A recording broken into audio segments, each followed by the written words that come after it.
I'm Kelly. Welcome to my car. Hi guys, if you're new here, welcome to my channel. If you've been here before and you came back, thank you so much. I appreciate it. Today, we're going to talk about titles and how it is the hardest thing to do when it comes to a book. It's not really the hardest thing when it comes to a book, but sometimes it is. Sometimes titles just will not come to you. I know my first book, I think I had the title before I had the story. My second book, the title came to me in the shower, and books after that just came at different times. The title of this book that we're going to talk about later had some interesting little titles before the other title came through.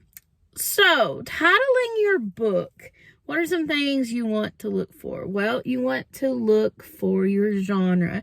There are certain genre specific things that a lot of books in that specific genre have, and I'm sure you can think about any book or any series or any genre and different things that the books have in common, especially with their titles. Look at all that white and gray. I'm so sorry.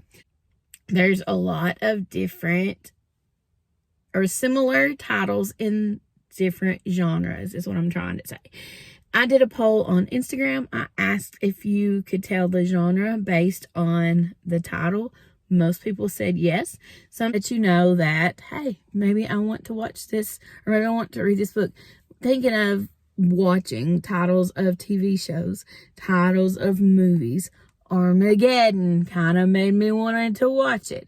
You can think of titles that made you definitely want to watch or read a specific book. So you need to know your genre. You need to know titles that will grab your attention. You can also have, I think of CinemaSins, the YouTube channel, every time I think of this one. But when it's a specific thing in your book, and then you get to there, and then when the title makes sense, you're like, oh, they call it roll credits on CinemaSins.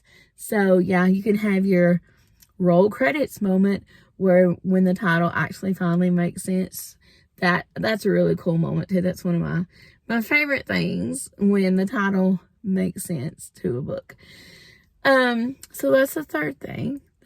So we have 3 things to look for when you're titling your book for something that you actually like. Now, in the days of social media, things that you like and things that you can actually fit in a post might be something a little different. If you have a 15-word title of your book, it'll be really hard to get in a tweet. I know we don't call them tweets anymore, but tweets. It can be hard to get in a tweet. It can be hard to get in a social media post. It can be hard to fit on a TikTok or an Instagram reel if you have an extremely long title. So, concise. Think about how it's going to market. Think about how people are going to say it in the real world and how people are going to look it up. I found this out when Sally Comes Home came out because I spelled Sally Sallie because of the Sally House, which is one of the most haunted houses in the U.S. So I called my book, her name was Sally in the book. So I spelled it like that. And it's really hard to find if you look it up on Amazon because it's not spelled the right way. So be careful about that. That's an extra tip for you. So we have those little tips. Sorry for the lighting. Oh my goodness, the sun came out. It's been raining really, really hard here and windy, and then the sun finally decided to come out. You can also look at indie versus traditional in your genre, and that's where we get to the title of my latest book. My latest book is horror, and if you look at it, I looked at the Goodreads 2024 titles of the new books coming out.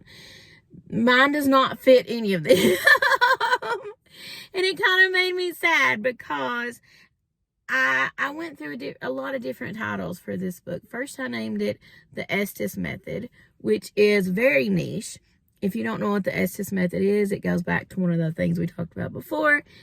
people aren't going to necessarily want to click on it if they don't know what it is, don't care what it is, thinks it's the silliest thing in the world. The Estes method is actually a ghost hunting trick, ghost hunting tool, where you put on the headphones. There's a spirit box connected to it. You can't hear what people are asking, and you just say what you hear.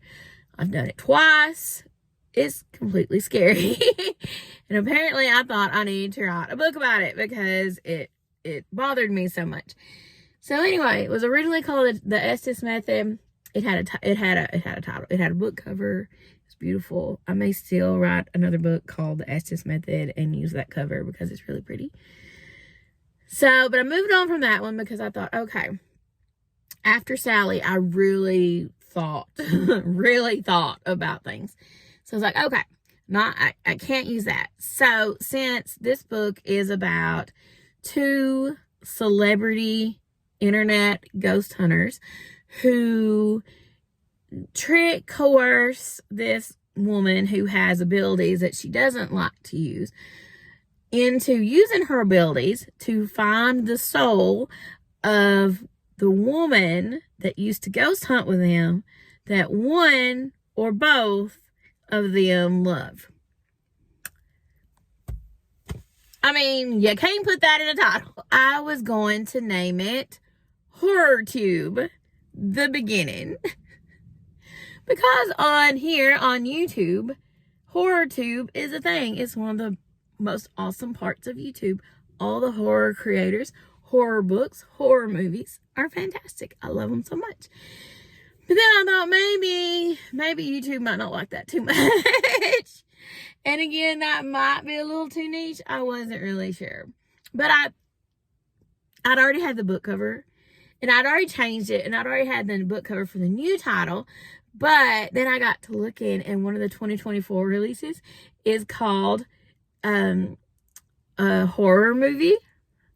And I was like, man, I should have used Horror Tube. But I didn't.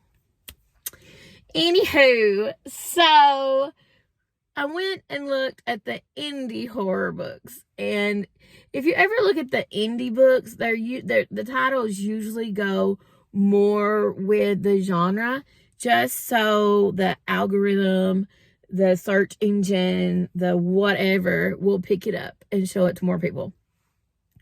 So that's why you see a lot of romance books, especially indie romance books. It's like My Best Friend's Billionaire Cowboy, because it hits all the tropes in there. So that's one of the reasons those books have those titles.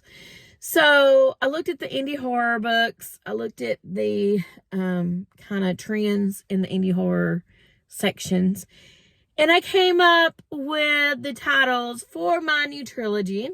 I don't know if I told you this was a trilogy before, but it is a trilogy. It comes out, the first book comes out soon. The second book will come out later. And the third book will come out before the end of the year. So all 3 books will be out before the end of the year. I'm going to tell you the title of the first book right now. The second book title will be at the end of the first book when it comes out.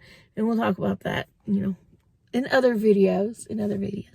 But without further ado, the title of my new book, after much deliberation, is now The Haunting of Micah Reed. Woo! So, yeah, The Haunting of Micah Reed. I chose it for a few reasons. One, you know what you're getting into. You know this is going to be a ghost story. Number 2, I just thought Micah Reed was a cool name.